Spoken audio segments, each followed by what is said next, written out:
Welcome to God of Recap. The movie begins 50 years ago, when creepy aliens called the Formics invaded Earth, causing massive destruction and taking countless lives. Humanity was on the brink of extinction, but thanks to a legendary hero named Mazer Rackham, Earth survived. Since that terrifying day, humanity has been prepping for a potential rematch. Their strategy? Recruit and train the world's smartest kids to become military masterminds. At an elite academy, these young geniuses learn to make high-stakes tactical decisions. Enter Ender Wiggin, the youngest of 3 siblings, and the only one from his family chosen for this brutal program. One ordinary day, Ender engages in an intense, highly strategic mind game with a classmate. Ender completely outsmarts him and wins, leaving the other kid furious. Come on! The sword loser demands a rematch, but Ender shuts him down. Unbeknownst to them, Colonel Hiram Graff and Major Gwen Anderson are monitoring Ender's every move. While Colonel Graff sees massive potential in the boy, Major Anderson remains skeptical about his leadership skills. To test Ender's true nature, they orchestrate a plan, ordering him to the infirmary to remove his monitoring device, essentially telling him he's expelled. Ender is completely bewildered, but he follows orders and takes off the monitor. As Ender leaves the infirmary, the sword loser from earlier corners him with a group of friends. Now that Ender's monitor is off, the bully wants a piece of him. Ender tries to de-escalate the situation, but the bully blocks his path.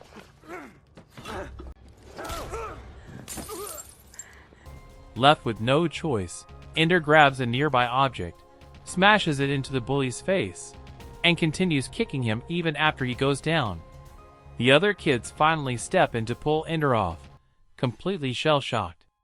Ender stands his ground, warning them never to mess with him again. You might be thinking of ganging up on me, but just remember what I do to people who try to hurt me. Once again, Graff and Major Gwen watch the whole thing unfold, with Graff secretly impressed by Ender's ruthless efficiency. Back home, Ender confides in his older sister, Valentine, telling her he got kicked out of the program. Just like their older brother, Peter, Ender confesses his deepest fear, turning into a monster like Peter. Valentine comforts him, but their psycho brother Peter overhears, gets furious, and challenges Ender to a fight. Peter easily pins Ender down, venting his rage about being rejected by the academy. Ender is forced to submit before Peter lets him go. Later at dinner, a depressed Ender questions his future. His dad tries to comfort him, saying there's no shame in failing a program that tough.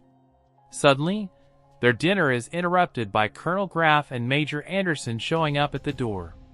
They grill Ender about the fight, asking why he kept kicking the kid when he was already down. Ender coldly explains that winning the first fight wasn't enough. He needed to win all future fights too.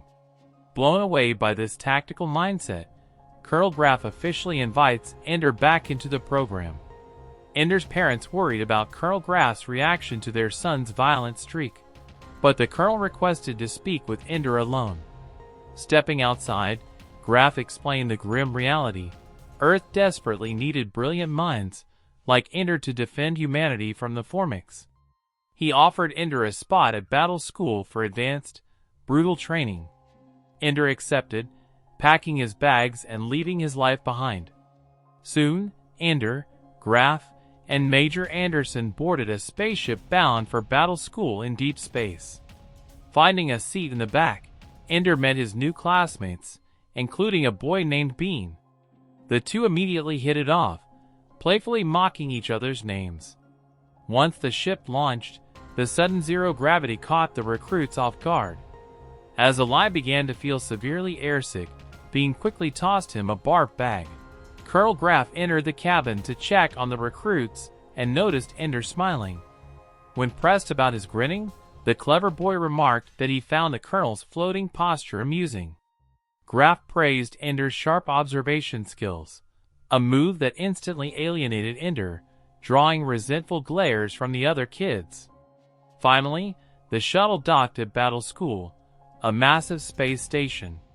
In the barracks, Ender discovered a futuristic suit and a strange weapon in his locker. Before he could examine them, Sergeant James Dapp stormed in, delivering a stern lecture on the absolute necessity of teamwork. Later in class, Colonel Graff reminded them of the heavy burden on their shoulders, playing a legendary video of Mazer Rackham, the hero who saved humanity by crashing his fighter jet into a Formic mothership. While the class felt deeply inspired, Ender sensed something deeply unsettling about the footage. The next morning, Sergeant Dapp aggressively woke the recruits, ordering them into their battle suits. They headed to the battle room, where Graff was waiting. Announcing the room had zero gravity, Graff sent Ender in first. Floating into the massive chamber, Ender instantly embraced the weightless sensation. The rest of the class followed, and being floated over to join Ender. The two experimented with weightless maneuvering and analyzed how their weapons worked.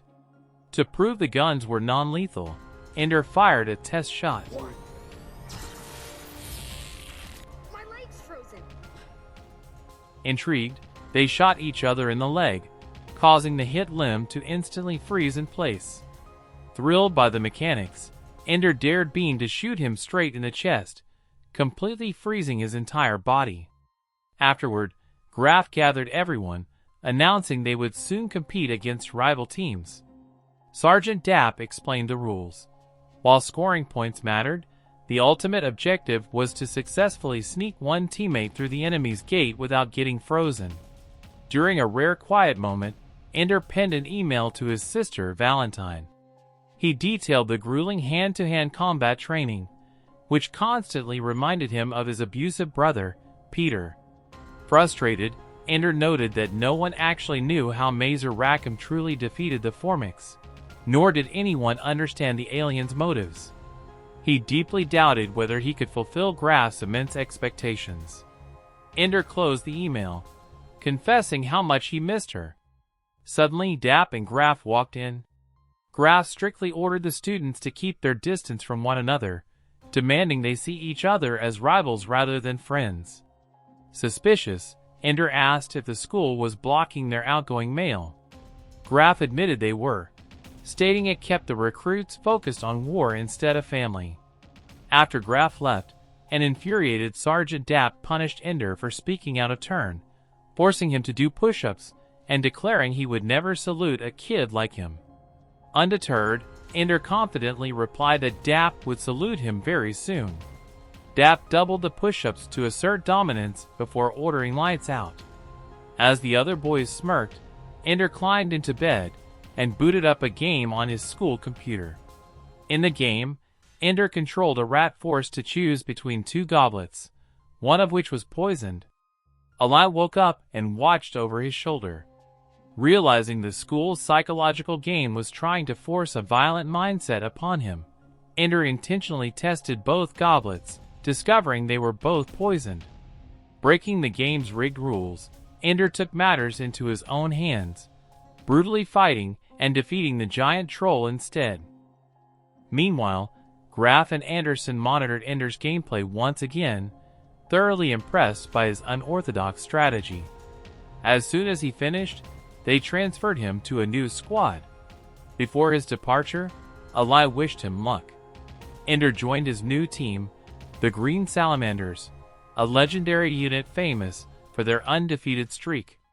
There, he met Dink, who was curious about the new recruit, and Petra, who welcomed him warmly. However, the team's commander, Bonzo, was visibly displeased with Ender's arrival. In an attempt to intimidate him, Bonzo ordered Ender to sit out and strictly watch during their matches. Although Dink and Petra tried to defend the rookie, Bonzo shut them down and dismissed Ender. Later, Petra took Ender aside for a private practice session. Suiting up in the battle room, Petra patiently coached Ender on his stance, aiming, and shooting mechanics. Ender proved to be a fast learner, earning high praise from Petra. The next morning, Bonzo rallied the Salamanders for a match. He mapped out the strategy but reiterated that Ender was to stay near the gate and not get involved. However, when the salamanders began to struggle and lose ground, Ender refused to just sit by. He stopped Petra, and together, they engineered a spontaneous counterattack. Petra launched Ender forward, and he feigned being disabled until he suddenly whipped out 2 guns. Going rogue, Ender executed a brilliant solo assault, securing a thrilling victory for his team. Back in the cafeteria, one of the players openly humiliated Bonzo, criticizing him for holding back their best asset. Later, while Ender and Petra were practicing hand-to-hand combat, a furious Bonzo ambushed them. He violently struck Ender and threatened to kill him if he ever embarrassed him again, leaving the air thick with tension.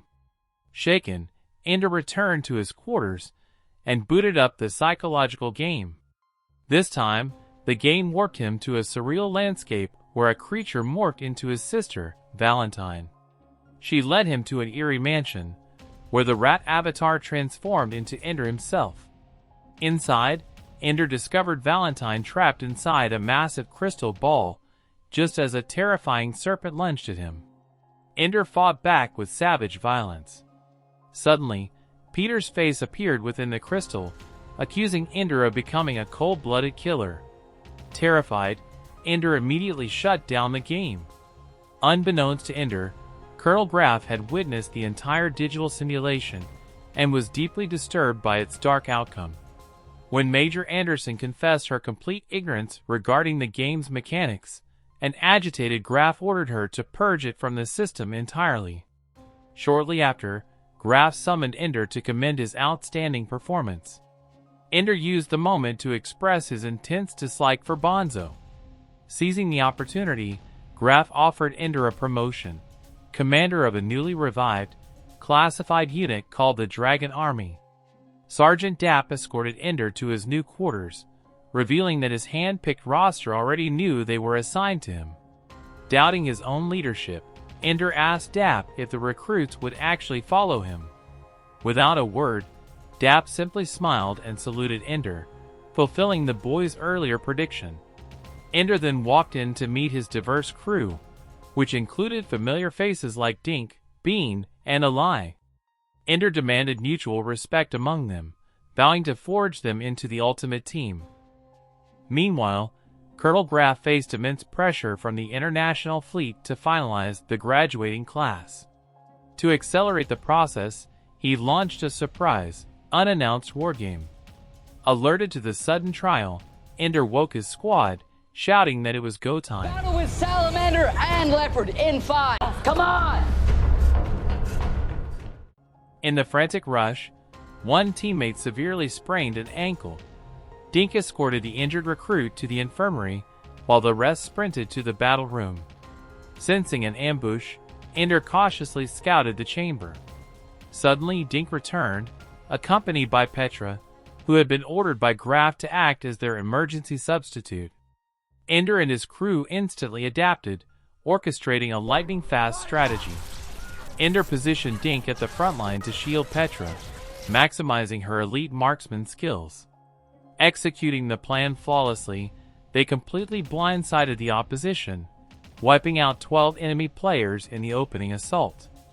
Following their initial success, Ender devises a brilliant tactic.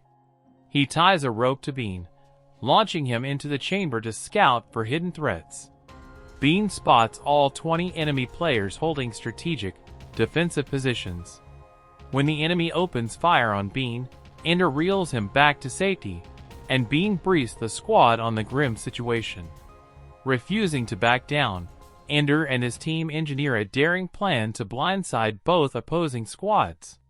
They interlock their bodies to form a human shield, safely enclosing Eli within the formation. Making a reckless dash for the enemy's gate, they pull off an impossible victory. Now! Move right! I'm hit! Hold on! Oh, you okay? Yeah. Are we there yet? Keep shooting!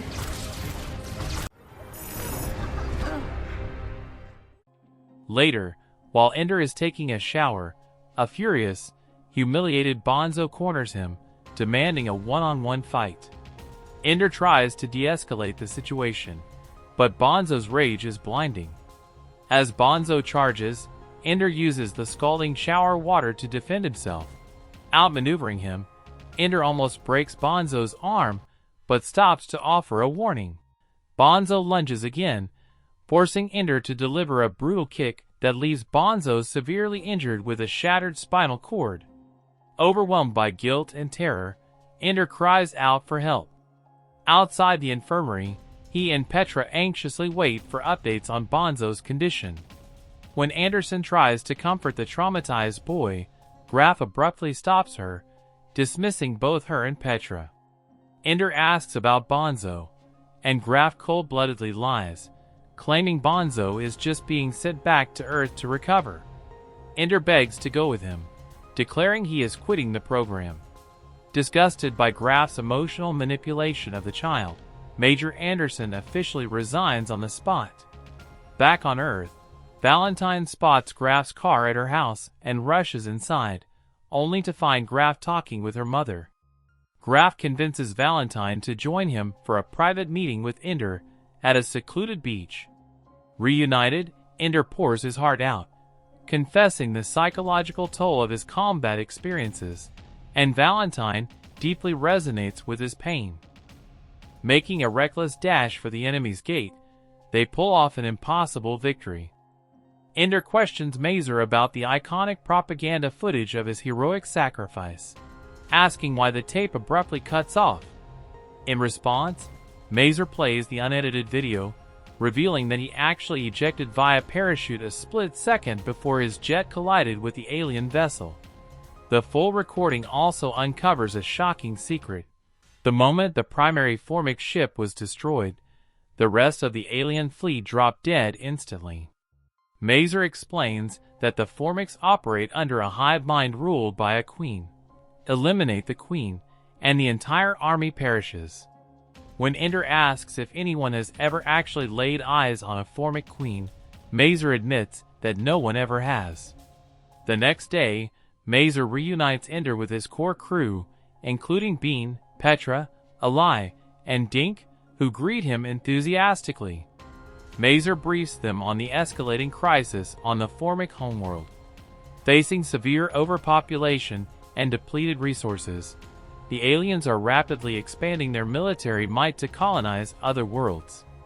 Humanity is running out of time, and Ender's squad is the final line of defense.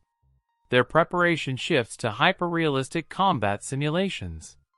Ender acts as the supreme commander, orchestrating the grand strategy, while his teammates command individual fleets. Their ultimate asset is a devastating weapon aboard their flagship nicknamed the Little Doctor, a weapon capable of triggering a molecular chain reaction that can disintegrate an entire planetary fleet with a single blast. The training schedule becomes grueling as each simulation grows exponentially harder and more unforgiving. Forced to secure victories daily under immense pressure, the team begins to suffer from severe sleep deprivation. During one high-stakes simulation, Ender tries to micromanage every single unit, resulting in a catastrophic defeat. An infuriated Mazer berates Ender, roaring that failure is not an option in a war for survival. Mazer chillingly notes that he has trained failures before, but Ender must be the final candidate. Graf joins in, warning Ender that time has officially run out. His final examination is scheduled for tomorrow. That night, Ender becomes obsessed with deciphering how the Formics communicate and think.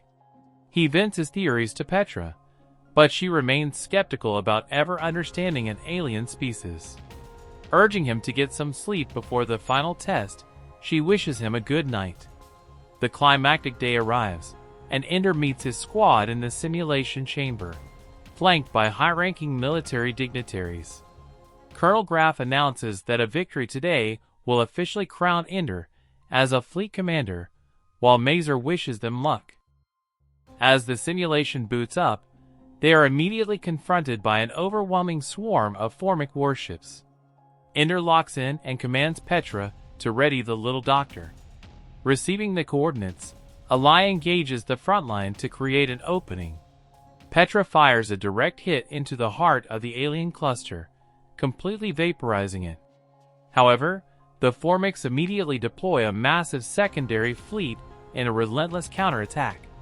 With the little doctor temporarily offline and recharging, Ender orders all defensive drones to form a sacrificial shield around their superweapon.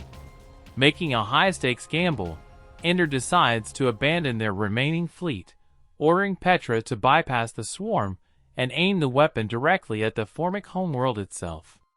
The overwhelming Formic swarm closes in as they plunge into the planet's burning atmosphere, causing their drone shield to disintegrate from the sheer heat. With Petra's weapon still recharging, a desperate Ender orders Bean's drones to clear a final path. Time is completely running out, and the chaos reaches a fever pitch. Just when failure seems certain, the little doctor fully recharges. Now, Petra, now! 7 seconds! They've broken the shield! Time!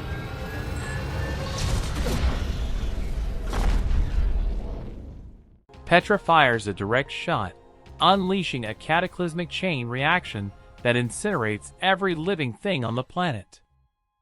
For a brief moment, the room erupts in celebration, until Graf drops a bombshell. It wasn't a simulation. It was the real war. Ender had unknowingly commanded the real fleet, completely wiping out the entire Formic species and vaporizing their homeworlds. Why are these images in the program? You won. What do you mean we won? You said it was a game. It was them or us, Ender. You've won all future battles. And Stay away from me! You lied! Son, we're... I've killed an entire species. I abandoned them in order to win! yes! And they died proudly for us! Horrified and disgusted by what he has done, Ender storms out of the command center. Graf tries to justify the genocide, but an infuriated Ender snaps back, screaming that there could have been a peaceful alternative. Graf coldly argues that survival is all that matters, and that history will remember Ender as a savior. Ender rejects the title, shouting that how you win matters just as much as winning itself. Overwhelmed, Ender is forcibly sedated and carried back to his quarters, where a loyal Petra stays by his side to comfort him. While unconscious, Ender dreams of the psychological simulation game, connecting the dots regarding the aliens' true motives. Waking up in a panic, he sprints toward the base exit with Petra close behind. Stepping outside into the toxic atmosphere, Petra hands him an oxygen bag as Ender points to a massive structure in the distance, the exact building from his digital dreams. The Formics had been using the game's code to communicate with his mind. Terrified for his safety, Petra begs him to stop, but Ender convinces her that he must see this through. Venturing deep into the cavernous Formic hive, Ender discovers a glowing, living egg guarded by the dying Formic queen. Instead of attacking, the queen connects with Ender's consciousness, gently wiping away his tears. Realizing she is on the brink of death and only wishes to preserve her kind, a guilt-ridden Ender makes a solemn vow. He will find a safe new world for the egg and rebuild her civilization. In a final transmission to Valentine, Ender reflects on his tragic journey and his new mission to right his colossal wrongs. He confesses how much he misses her, but states he won't be returning home for a very long time. Awarded the prestigious rank of Admiral and granted total autonomy by the military leaders, Ender takes to the stars with a Formic egg, searching the endless cosmos for a place where the species can finally live in peace.